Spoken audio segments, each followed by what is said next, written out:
Hello guys, welcome back to आपका अपना channel shapers education में आपका दोस्त, आपका मेंटोर, बड़ा भाई सीए मोहित तापड़े। और अब हम लोग स्टार्ट करने वाले हैं इकोनॉमिक्स के साथ। आप लोग हमारे इस कोर्स के साथ जुड़े हुए हो, आपको इस कोर्स में 100% मजा आ रहा होगा। फिर भी अगर आपके कोई सजेशंस एडवाइजेस हो तो आप हमें मेल कर सकते हैं। हमारा मेल एड्रेस हमारी वेबसाइट पे दिया हुआ है, जरूर से हमें मेल करें। हम आपकी सारी प्रॉब्लम्स का सोल्यूशन लाने की कोशिश करेंगे। अगर आपको बाई चांस कुछ ऐप वगैरह में भी ग्लिच आ रहा है, आप चाहें तो हमारी ये पर्टिकुलर वीडियोस आप 3 जगह से देख सकते हैं। पहला तो हमारा मोबाइल एप्लीकेशन है जो सिर्फ एंड्रॉयड पे अवेलेबल है एज ऑफ राइट नाउ। दूसरा हमारा विंडोज ऐप है जो आप अपने विंडोज लैपटॉप में डाउनलोड कर सकते हैं। उसकी लिंक भी आपको हमारी वेबसाइट में नीचे मिल जाएगी। और तीसरा, आप हमारी वेबसाइट से जाके खुद पढ़ सकते हैं www.shaperseducation.com, राइट। आप अपने बाकी सारे दोस्तों को भी बताइएगा अगर आपको मजा आ रहा है तो। हमने खाली एक छोटी सी पहल स्टार्ट की है कि गुजरात बोर्ड को एकदम अफोर्डेबल बनाना है हमें, इसलिए हम लगे हुए हैं आपके लिए मेहनत करने के लिए। आज हम जो चैप्टर स्टार्ट करने वाले हैं वो इकोनॉमिक्स का एक छोटा सा चैप्टर है जिसका नाम है ग्राफ्स इन इकोनॉमिक्स। ये बहुत ही छोटा सा, बहुत ही इजी सा चैप्टर है। इसमें समझना कम है, मेमोराइज थोड़ा सा ज्यादा करना है। मैं कोशिश करूंगा आपको दोनों चीजों में हेल्प करने की। ये जो मैंने पीछे यहाँ पे ले रखा है वो मेरे खुद के इकोनॉमिक्स के नोट्स है जो आपको हमारी वेबसाइट से इजीली आप परचेज कर सकते हैं, जिसकी सॉफ्ट कॉपी आपको वेबसाइट पे अवेलेबल है। पीडीएफ कॉपी अगर आप चाहते हैं कि आपको हार्ड कॉपी चाहिए तो भी आप हमें मेल करिए, हम आपको हार्ड कॉपी के लिए कॉल करेंगे और आपको हार्ड कॉपी भी पहुंचा देंगे, जिसके एडिशनल चार्जेस जो भी रहेंगे वो हमारी टीम आपको मेल पे बता देगी। ठीक है गाइस, तो चलिए आज स्टार्ट करेंगे हमारे बेसिक काम के साथ जिसका नाम है ग्राफ्स इन इकोनॉमिक्स। इकोनॉमिक्स में ग्राफ का क्या रोल रहता है वो हम पढ़ने वाले हैं आज। सबसे पहले समझते हैं ग्राफ के इंपॉर्टेंस का। इस ग्राफ की जरूरत क्या पड़ रही है, हमें ये ग्राफ बनाने क्यों पड़ रहे हैं, सबसे पहले वो समझते हैं। तो भैया ग्राफ का सबसे पहले एक मीनिंग समझ लो। ऐसा कहा जाता है ना कि अनपढ़ आदमी के लिए काला अक्षर भैंस बराबर होता है। भैया वो पढ़ा लिखा नहीं है, उसको लेटर्स और वर्ड्स और अल्फाबेट समझ में नहीं आते हैं। तो ये ग्राफ बहुत बार उनको समझाने में हेल्प करता है। कभी कभार पढ़े लिखे आदमी को भी समझ में जल्दी आ जाए, फटाफट आ जाए, उसके लिए ग्राफ्स और डायग्राम्स का यूज किया जाता है। प्रॉब्लम ये होती है कि हम लोग ग्राफ और डायग्राम को एक ही मानते हैं जबकि दोनों में थोड़ा सा फर्क है।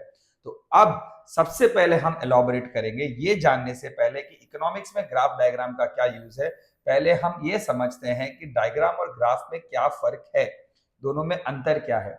तो पहली बात तो समझ लो कि दोनों एक तरीके से रिप्रेजेंटेशन के काम में आते हैं, डेटा को प्रेजेंट करने के काम में आते हैं।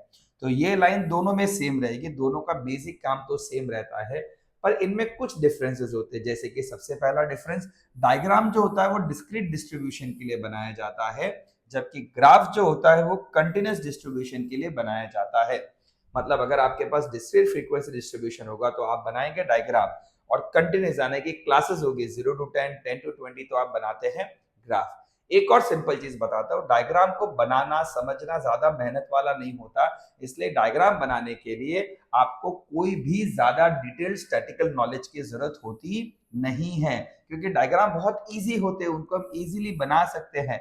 जबकि ग्राफ को बनाने के लिए आपको एक डिटेल्ड स्टैटिकल टूल चाहिए, आपको एक कॉम्प्लेक्स स्टैटिकल इंफॉर्मेशन को तोड़ना आना चाहिए, इसके लिए आपको एक स्टैटिस्टिक्स की अच्छे नॉलेज की जरूरत होती है।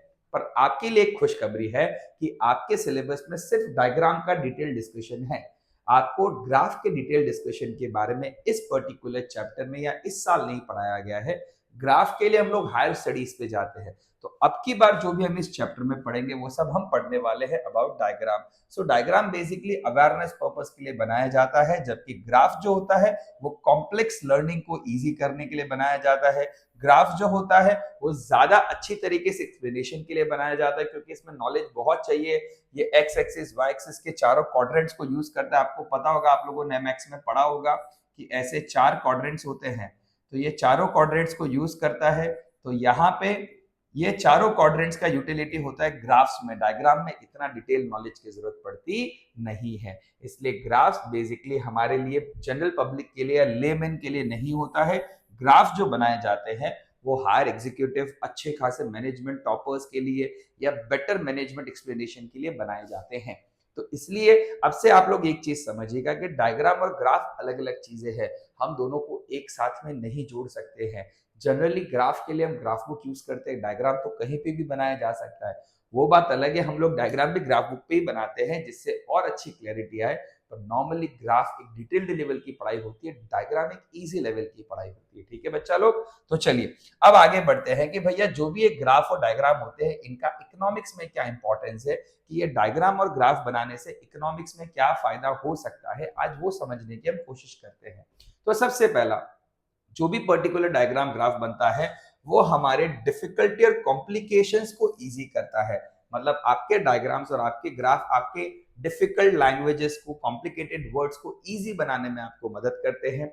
सेकेंड क्या होता है, ये आपको एक पर्टिकुलर ट्रेंड पता लगाने में मदद करते हैं। जब कभी भी आपको बहुत सारे अलग अलग ईयर्स का कुछ इंफॉर्मेशन दिया है तो उन सारे इंफॉर्मेशन की मदद से जब एक ट्रेंड का पता लगाना हो तो ये डायग्राम, एक ग्राफ आपको एक ट्रेंड आइडेंटिफाई करने में हेल्प करते हैं। सेम वे ये डायग्राम आपको अलग अलग सेक्टर्स में क्या क्या चेंजेस हो रहे हैं उनको इजीली समझने में मदद करते हैं। ये डायग्राम्स आपको हेल्प करते हैं ये जानने में कि भैया कौन से ग्रुप्स, कौन से रीजन्स, कौन से सेक्टर में किस पर्टिकुलर टाइम पीरियड पे क्या क्या पर्टिकुलर चेंजेस आ रहे हैं उनको कंपेयर करना, ये बहुत बड़ा काम होता है कंपैरिजन का। ये कंपैरिजन के काम में भी आपको ये डायग्राम, ये ग्राफ खूब मदद करते हैं।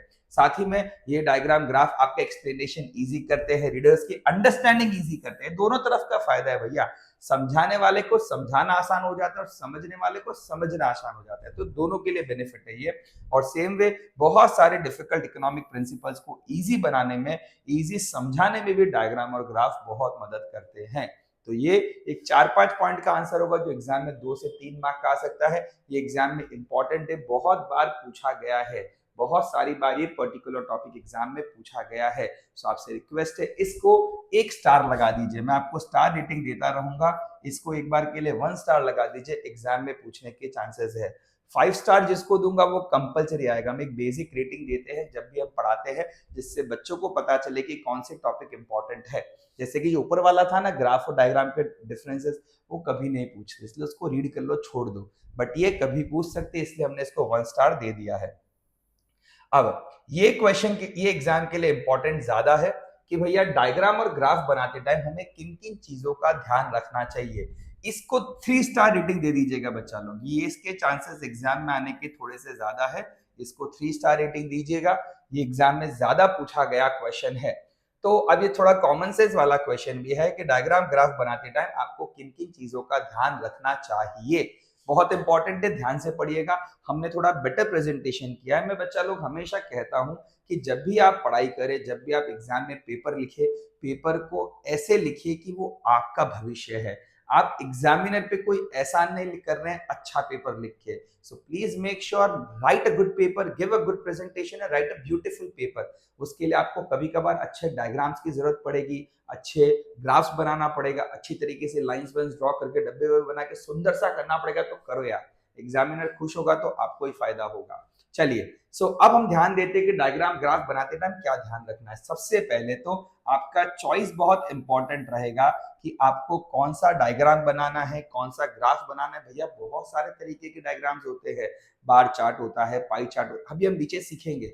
तो इतने सारे में से कौन सा बेटर है, कौन सा वाला आपके लिए अच्छा है, उसका सिलेक्शन, उसका चॉइस करना बहुत इंपॉर्टेंट है। दूसरा, एक क्लैरिटी होनी चाहिए, मतलब जब भी आप डायग्राम या ग्राफ बनाएंगे क्लियर बनाइए। ये मैं मेरे बच्चों से बहुत बार कहता हूँ, इकोनॉमिक्स का जब भी पेपर कट लिखते हैं ना वो लोग, तो एकदम ऐसे छोटा सा बाजू में डायग्राम बना देते हैं ऐसे, और ये बना देंगे भैया डिमांड कर्व या सप्लाई कर्व या कुछ भी पर्टिकुलर कर्व। मैं उनसे कहता हूँ इतना सब बना के किसी पे एहसान मत करो, this is not at all legible, ये सब दिख ही नहीं रहा है डायग्राम। सो डायग्राम थोड़ा अच्छा बनाइए, ज्यादा बड़ा भी नहीं, ज्यादा छोटा भी नहीं, it must be of good size, एक अच्छी साइज होनी चाहिए, क्लियर होना चाहिए। तीसरा, जो भी स्केल्स और मेजर्स आप लेने वाले हो कि भैया 1 centimetre is equal to 10 kilometre या 10,000 units, whatever unit it is, please mention it. Diagram के बाजू में उसका स्केल लिखना कभी मत भूलो, मेजरमेंट्स लिखना कभी मत भूलो। Next one, present representation of axis, भाई एक्स एक्सिस पे क्या आया है, वाई एक्सिस पे क्या आया है, उसको लिखना मत भूले, उसको मेंशन करिए कि आपने एक्स एक्सिस पे क्या लिया है, वाई एक्सिस पे क्या लिया है, ये आपको मेंशन करना पड़ेगा, क्योंकि इसमें भी थियरी है इंडिपेंडेंट डिपेंडेंट डेटा की, वो मैं आपको आगे बताऊंगा, बट आपको वो अच्छे से मेंशन करना पड़ेगा। नेक्स्ट वन, डेटा टेबल और सोर्स ऑफ डेटा, ये दोनों साथ में दीजिए। आपने कहां से डायग्राम बनाया और उसका सोर्स क्या था वो मेंशन करिए। सोर्स मेंशन करने से सामने वाले का आपके डेटा पे भरोसा बढ़ जाता है, आपके डेटा पे भरोसा इंक्रीज हो जाता है, जिसका बहुत सारा बेनिफिट आपको मिलता है। सो 100% ये सोर्स मेंशन करिएगा। नेक्स्ट वन, आपने क्या मेथड से डेटा कलेक्ट किया है वो भी मेंशन करिए, जिससे सामने वाले को आपके डेटा पे और अच्छा भरोसा होता है। सो बच्चा लोग, these are some of the important points which you have to keep in mind while preparing diagrams और ग्राफ और डायग्राम बनाते टाइम ये पॉइंट्स आपको अच्छे से ध्यान में रखना है। चलिए आगे बढ़ेंगे। अब इसके बाद वाले ये देखिए, मैंने कहा था ना बहुत सारे अलग अलग तरीके के डायग्राम्स होते हैं, जैसे कि scattered diagram, pie diagram, pictograph, bar chart, circle diagram, line diagram. There are many different types of diagrams and charts. ये सारे डायग्राम्स और चार्ट्स आपको ध्यान रखने पड़ते हैं। तो प्लीज अब आपको आपके इस पर्टिकुलर ईयर में, इस चैप्टर में खाली ये डायग्राम्स ही है, आपको ग्राफ के बारे में ज्यादा डिटेल नहीं दी गई है। और डायग्राम में भी 2-3 डायग्राम है, सारे के बारे में डिस्कशन नहीं करेंगे हम, आपके सिलेबस में नहीं है। जैसे कि हम बात करने वाले हैं 2 तरीके के डायग्राम के बारे में ज्यादातर, जिसमें सबसे पहला आएगा time based line diagram. Line diagram basically क्या होते हैं? Line diagram basically time basis पे होते हैं। आप जब क्रिकेट मैच देखते हो तो वहां पे ऐसे लाइंस ड्रॉ करते हैं, ऐसे ऐसे बताते हैं कि भैया यहाँ विकेट गिरा था, यहाँ विकेट गिरा था। That is basically line diagram, जो एक ट्रेंड बताता है, एक फ्लो बताता है। एग्जाम में नहीं आएगा, इतना टेंशन मत लो, एक बार पढ़ के छोड़ देना, ज्यादा मेहनत मत करना, क्योंकि एग्जाम का फेवरेट ये है। ये लोग हमेशा बार डायग्राम ही पूछते हैं, इनका फेवरेट लाइन डायग्राम नहीं है, इनका फेवरेट बार डायग्राम में हर बार पूछा जाता है। तो आपको भी अच्छे से याद करना है कि भैया बार डायग्राम कौन से होते हैं। आपके लिए 3 है। पहला सिंपल बार डायग्राम, जो नॉर्मली हम देखते हैं। दूसरा क्लस्टर बार डायग्राम, राइट, इसको कंपैरेटिव बार डायग्राम भी बोलते हैं, जहां पे 2-3 बार साथ में बना के कंपैरिजन करते हैं। और आखिरी होता है डिवाइडेड बार डायग्राम, जहां पे एक ही बार में अलग अलग चीजें शो करते हैं, जिस वो मैं आपको आगे डिटेल में और बता देता हूं। चलिए स्टार्ट करते हैं। सबसे पहले सिंपल बार डायग्राम। सिंपल बार डायग्राम क्या होता है? तो सिंपल बार डायग्राम वो होता है जो सिर्फ एक वेरिएबल शो करता है। जैसे कि इस पर्टिकुलर लेवल पे हमने एक वेरिएबल शो किया है, जैसे कि ये frequency, this is only one variable, it can be anything, but हम एक ही वेरिएबल को अगर शो करने वाले होते हैं तो उसे कहा जाता है सिंपल बार डायग्राम। कैसे शो करेंगे? देखो बच्चा लोग, तो यहाँ पे हम लोगों ने सारी की सारी इंफॉर्मेशन लिख दी, एक्सेस पे इंटरवल लिख दी, और इनके सामने एक एक वैल्यूज हमने शो कर दी, तो इसको कहा जाता है सिंपल बार डायग्राम। नेक्स्ट वन, फिर बात होती है क्लस्टर डायग्राम की। मैंने कहा था क्लस्टर डायग्राम को कंपैरेटिव बार डायग्राम भी बोलते हैं या मल्टीपल बार डायग्राम भी बोलते हैं। यहाँ पे 2-3 एट्रीब्यूट्स को कंपेयर किया जाता है, 2-3 अलग अलग एट्रीब्यूट्स को साथ में बनाया जाता है। तो देखिए यहाँ पे अलग अलग, तो ये तो था हमारा क्लस्टर बार चार्ट। इसके अंदर आपको देखने मिलेगा कि यहाँ पे हम लोग अलग अलग चीजों का कंपैरिजन करते हैं कि भैया स्मॉल का ये था, बिग का ये था, लार्ज का ये था। इस तरीके से कंपैरिजन शो किया जाता है, इसको कंपैरेटिव चार्ट भी कहा जाता है। Next is divided bar chart, जहाँ पे हम लोग क्या करते हैं, हम लोग डिविजन शो करते हैं एक ही पर्टिकुलर कमोडिटी का, एक ही आदमी के। जैसे कि सपोज कर लेते हैं हम एक बच्चे के मार्क्स देख रहे हैं 2011 और 2012 से हम कंपेयर कर रहे हैं कि 2011 में उसके क्या मार्क्स थे और 2012 में उसके क्या मार्क्स थे। ओके, मतलब 11-12 और 12-13 में क्या मार्क्स थे, 3 सब्जेक्ट्स के, स्टैटिस्टिक्स, इकोनॉमिक्स और हिस्ट्री के। तो अगर हम कंपैरिजन के लिए यहाँ पे एक पूरा सा डिवाइडेड बार चार्ट बनाते हैं, देखिए इस बार चार्ट को देख के आपको इजीली समझ में आ जाएगा। क्या समझ में आएगा? कि भैया 2011-12 में इसके मार्क्स हिस्ट्री के ज्यादा थे, जो 2012-13 में कम हो गए, दिख रहे हैं यहाँ पे। जबकि बाकी दोनों सब्जेक्ट के अंदर इसके मार्क्स कंपैरेटिवली बड़े हैं, ज्यादा नहीं बड़े हैं तो भी बड़े तो जरूर है, राइट। सो ये हो गया बेसिकली सिंपल डिवाइडेड बार डायग्राम। अब मैं आपको एक चीज और बताता हूं, ये डायग्राम अनपढ़ आदमी के लिए होते हैं, पढ़े लिखे आदमी के लिए डायग्राम की कोई जरूरत होती ही नहीं है। हाँ, एक तरीके से आप ये कह सकते हो कि डायग्राम आपके पॉइंट को एम्फेसाइज करने में मदद करते हैं, बट अंडरस्टैंडिंग में डायग्राम के कारण कुछ नया फर्क नहीं पड़ता है। जैसे कि मैं आपको बता रहा हूं, अभी ये डायग्राम में जो चीज बताई है वो एक पढ़ा लिखा आदमी इस टेबल से भी पता लगा सकता है कि भैया देखिए इसके स्टैटिस्टिक्स में कितने मार्क्स थे पहले, 25, इसके स्टैटिस्टिक्स के मार्क्स कितने हो गए, 30, मतलब खाली इसके स्टैटिस्टिक्स के मार्क्स बड़े हैं, बराबर है। तो आप ये कंपेयर कर सकते हैं, स्टैटिस्टिक्स और इकोनॉमिक्स के मार्क्स इसके बड़े हैं और हिस्ट्री के मार्क्स इसके कम हुए हैं। तो हिस्ट्री के मार्क्स जो कम हुए वो हमें यहीं पे दिख रहे हैं, उसके लिए हमें इस डायग्राम की कोई जरूरत नहीं थी, कोई जरूरत नहीं थी इसकी, बट हमने फिर भी डायग्राम बनाए जिससे हम चीजों को थोड़ा इजी तरीके से समझ सके, इजी तरीके से उसको पढ़ सके। आ रही है बात समझ में? तो चलिए ये हो गया हमारा सिंपल डिवाइडेड चार्ट। फिर इसके बाद में इसके को बनाने के इसके क्या क्या रूल्स होते हैं, अगेन जैसे कि मैंने कहा ये इतने इंपॉर्टेंट नहीं है, थोड़ा बस आप समझदारी से लिख दोगे कि भाई एक्स एक्सिस पे क्या है, वाई एक्सिस पे क्या है, वो इंपॉर्टेंट है, दोनों की साइज क्या रहेगी वो इंपॉर्टेंट है, फलाना फलाना बेसिक इन्फॉर्मेशन लिख दोगे चलेगा, ज्यादा इसके अंदर दिमाग लगाने की जरूरत नहीं है। अगला इंपॉर्टेंट डायग्राम है पाई डायग्राम। इसमें छोटा सा करेक्शन कर लेना, जिनके पास हार्ड कॉपी है नोट्स के अंदर, यहाँ पे 100 नहीं आएगा, यहाँ पे 360 आएगा प्लीज।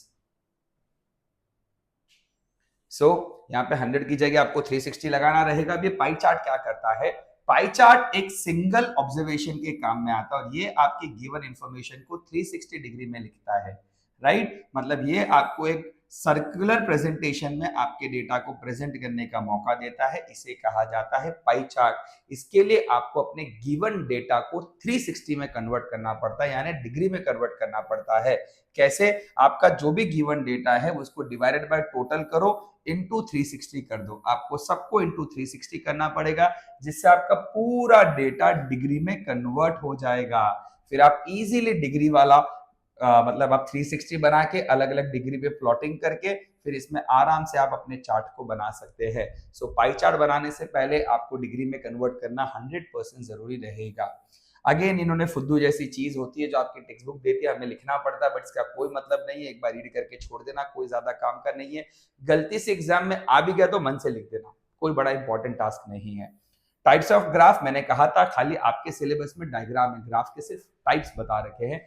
अगर मेरे जैसे एग्जामिनर होगा जिसको पेपर टफ बनाना होगा तो मैं 2 मार्क में एक क्वेश्चन डाल दूंगा, क्योंकि बच्चे हमेशा ये चीजें छोड़ देते हैं, तो खाली नाम याद कर लेना। Time series graph, graph with continuous frequency distribution and logarithmic graph. Continuous frequency distribution में 4 होते हैं, histogram, frequency polygon, frequency curve और क्यूमुलेटिव फ्रीक्वेंसी पॉलीगॉन। सिर्फ नाम याद कर लो, इसके आगे के इंफॉर्मेशन आपको इस चैप्टर में दी हुई नहीं है, आपके लिए इंपॉर्टेंट नहीं है। अब 2 चीजें बहुत इंपॉर्टेंट है। अब बात करते हैं कंप्यूटर टेक्नोलॉजी की। बच्चा लोग अब हो क्या गया, जमाना बहुत बदल गया है, हमारी किताबें आउटडेटेड है, बाकी दुनिया बहुत आगे निकल गई है। हम आज भी जो बुक पढ़ रहे हैं वो लास्ट रिप्रिंट हुई थी 2016 में, 2016 में भी रिप्रिंट हुई थी, कंटेंट नया नहीं आया था।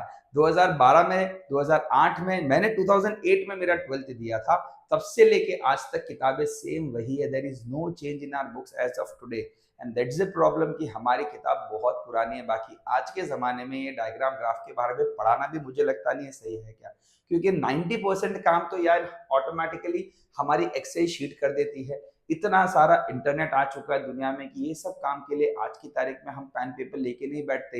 एक एक्सेल में टेबल बनाए और 2 बटन्स दबाए, बढ़िया सा सुंदर सा चार्ट तैयार हो जाता है with 3D effect, with automatic shadow and all, दुनिया भर के कलर वगैरह आ जाते हैं जो हम खुद चाहे तो भी नहीं बना सकते हैं। तो टेक्नोलॉजी का बहुत बहुत बहुत यूसेज बढ़ गया है। टेक्नोलॉजी आपके प्रेजेंटेशन को इजी करती है।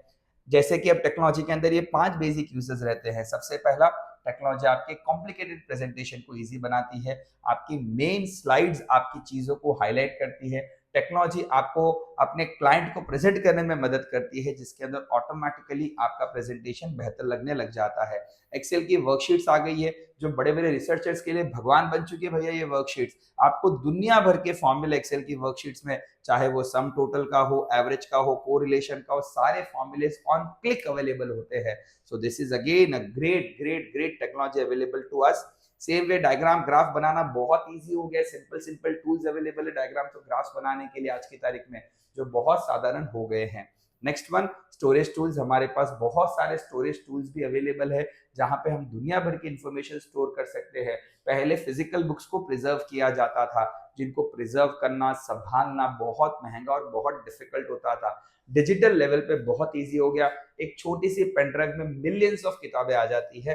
That is just something which is always good about technology. ऐसे ही और भी छोटे मोटे टूल्स बहुत है, जैसे कि SPSS है, SAS है, ऐसे बहुत सारे टेक्निकल टूल्स हमारे को दे रखे हैं टेक्नोलॉजी ने, जिसके कारण आज की तारीख में data interpretation, data analysis, data collection बहुत सिंपल हो चुका है।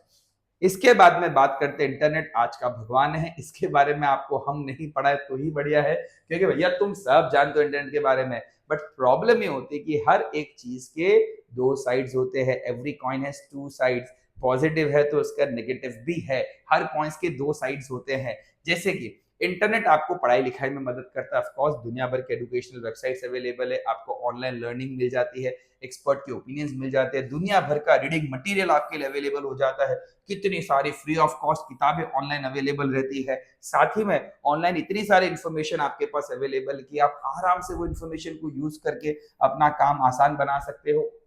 ऑनलाइन दुनिया भर के रेफरेंस बुक्स अवेलेबल है, ऑनलाइन इतना सारा डेटा है भैया, डेटा में तो ऑनलाइन भगवान है। खाली इंटरनेट पे जाके लिखो, गुजरात की पॉपुलेशन टक करके आ जाती है, इंडिया की पॉपुलेशन टक करके आ जाती है। इतनी सारी इंफॉर्मेशन हमें इंटरनेट प्रोवाइड करता है, तो इंटरनेट ने हमारा बहुत सारा काम आसान किया है। पर इसी के साथ इस इंटरनेट के कुछ लिमिटेशंस भी है, इसलिए इंटरनेट को यूज करते टाइम कुछ चीजें आपको ध्यान रखनी चाहिए, जैसे कि खुद का दिमाग सबसे बड़ा होता है। हर चीज जो इंटरनेट पे वो सही नहीं होती है, इंटरनेट पे दी हुई चीजें गलत होती है, क्योंकि वो इन्फॉर्मेशन फीड करने वाले आप और हम इंसान ही हैं। हो सकता है हमने गलत इन्फॉर्मेशन फीड की होगी। साथ ही में इंटरनेट बहुत डिस्ट्रैक्टिव भी होता है, एक चीज देखने जाते हैं, दूसरा नोटिफिकेशन आता है, वहां मुड़ जाते हैं, वो देखते देखते वापस नोटिफिकेशन आएगा, हम यहाँ चले जाएंगे। इंटरनेट ने हमारे सोचने की शक्ति को खत्म कर दिया है, हमारे व्यूज को खत्म कर दिया, हमें ब्रेन वॉश कर दिया है। हम जो चीजें देखते हैं हमें लगता है यही सही है, ये इंटरनेट की बहुत गलत चीज है, तो आपको इससे बच के रहना चाहिए। Next is CD. यार ये सबसे फुद्दू टॉपिक है, मुझे पता नहीं इन लोगों ने अभी तक इसको क्यों क्यों दे रखा है, इसका कोई काम नहीं है, ये जा चुकी है दुनिया सीडी। आज मैंने तो लास्ट सीडी देखी कब थी मुझे नहीं पता, ये मत पढ़ना यार, कोई काम का नहीं, एग्जाम में आज तक नहीं पूछा गया ये क्वेश्चन। चलिए इसके बाद में आपके लिए हम लोगों ने भंडारा इकट्ठा किया, दुनिया भर के क्वेश्चन बैंक्स बनाए, क्वेश्चन आंसर्स बनाए हैं। ये क्वेश्चन आंसर्स बनाने का मोटिव ये है कि आपने जो ऊपर इतनी सारी इन्फॉर्मेशन मेरे से भी सीखी है, वो इन्फॉर्मेशन को अच्छे से पढ़ने के लिए क्वेश्चन आंसर्स आपकी मदद करेंगे। देखो मैं आपको एक एग्जांपल के तौर पे देता हूँ, जब कभी भी बच्चे क्वेश्चन आंसर्स खोलते हैं, उनको लगता है कि पहले दोनों एमसीक्यू सेम है, for which type of distribution a diagram is drawn, for which type of distribution a graph is drawn, but ये एक डायग्राम और एक ग्राफ के कारण क्वेश्चन बदल गया है। डायग्राम के लिए आपको चाहिए डिस्क्रीट, जबकि ग्राफ के लिए आपको चाहिए कंटिन्यूअस। तो क्या होता है, ये छोटी छोटी इंफॉर्मेशन आपको अच्छे से मिल जाए, इसके लिए हम लोगों ने आपके लिए पूरी की पूरी क्वेश्चन बैंक तैयार की है, और मैं चाहूंगा आप इस क्वेश्चन बैंक का अच्छे से फायदा उठाए। ये क्वेश्चन बैंक आपके लिए बहुत जरूरी है, इसको बहुत मेहनत से पढ़े, ठीक है। तो जिन किसी को भी ये पीडीएफ कॉपीज आपके पास होगी ऑलरेडी, नहीं है तो आप बाय कर लो, हमारी वेबसाइट पे इजीली अवेलेबल है। और अगर आपको बाय नहीं करना है, टेक्स्ट बुक से पढ़ लो, कोई प्रॉब्लम नहीं है, टेक्स्ट बुक भगवान है, आप वहां से भी अपना चैप्टर आराम से फिनिश कर सकते हो। ठीक है बच्चा लोग, तो चलिए मिलेंगे अगले चैप्टर में, अच्छे से पढ़िएगा, बहुत सारा प्यार आप सभी को।